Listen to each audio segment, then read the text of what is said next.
ಗಾದೆ ಮಾತುಗಳನ್ನು ವಿಸ್ತರಿಸಿ ಬರೆಯಿರಿ. ಗಾದೆ ಮಾತು ಕೈ ಕೆಸರಾದರೆ ಬಾಯಿ ಮೊಸರು. ವಿಸ್ತರಣೆ. ಗಾದೆಗಳು ಜನಪದರ ಜೀವನದ ಅನುಭವದ ನುಡಿಮುತ್ತುಗಳು.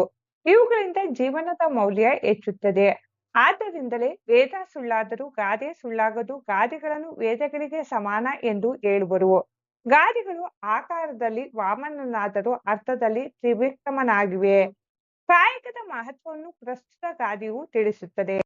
ಪ್ರಸ್ತುತ ಗಾದೆ ಕೈ ಕೆಸರಾದರೆ ಬಾಯಿ ಮೊಸರು ಈ ದಿನಗಳಲ್ಲಿ ಎಚ್ಚರಿಕೆಯ ಗಂಟೆಯಾಗಿದೆ.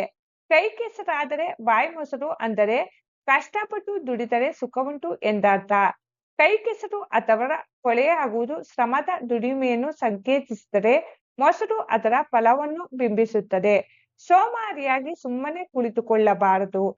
ಯಾವುದಾದರೊಂದು ಕೆಲಸ ಮಾಡುವುದರಿಂದ ನಮ್ಮ ಹೊಟ್ಟೆ ತುಂಬುತ್ತದೆ. ನಮ್ಮ ಬಾಯಿ ಮೊಸರಿನ ರುಚಿ ನೋಡುವಂತಾಗುತ್ತದೆ. ಅಯ್ಯೋ, ಕೈ ಕೆಸರಾಗುವುದಲ್ಲ, ಈ ಕೆಲಸ ಮಾಡುವುದಾದರೂ ಹೇಗೆ ಎಂದು ಯೋಚಿಸುತ್ತಾ ಕುಳಿತರೆ ಯಾವ ಕೆಲಸವನ್ನು ಮಾಡಲು ಸಾಧ್ಯವಿಲ್ಲ. ಕೆಲಸ ಮಾಡದಿದ್ದರೆ ಹಣ ಸಂಪಾದನೆ ಆಗುವುದಿಲ್ಲ. ಸಂಪಾದನೆ ಆಗದಿದ್ದರೆ ಹೊಟ್ಟೆ ತುಂಬುವುದಿಲ್ಲ.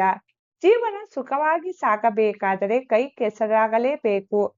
ಕೈ ತುಂಬ ಸಂಪಾದನೆಯಾಗಲೇಬೇಕು. ಆಗ ನಮಗೆ ಒಳ್ಳೆಯ ಊಟ ಆಹಾರ ಸಿಗುವಂತಾಗುತ್ತದೆ. ಪ್ರಕೃತಿಯಲ್ಲಿ ದೇಹ ದಂಡಿಸದೆ ಬದುಕಲು ಹೊರಟರೆ ಅಂತ ದೇಹ ಶಿಥಿಲಗೊಳ್ಳುತ್ತದೆ. ಯಾವ ರೂಪದಲ್ಲಾದರೂ ಶ್ರಮ ಪಡಲೇಬೇಕು. ಅದಕ್ಕೆ ಹಿರಿಯರು ಹೇಳಿದ್ದು.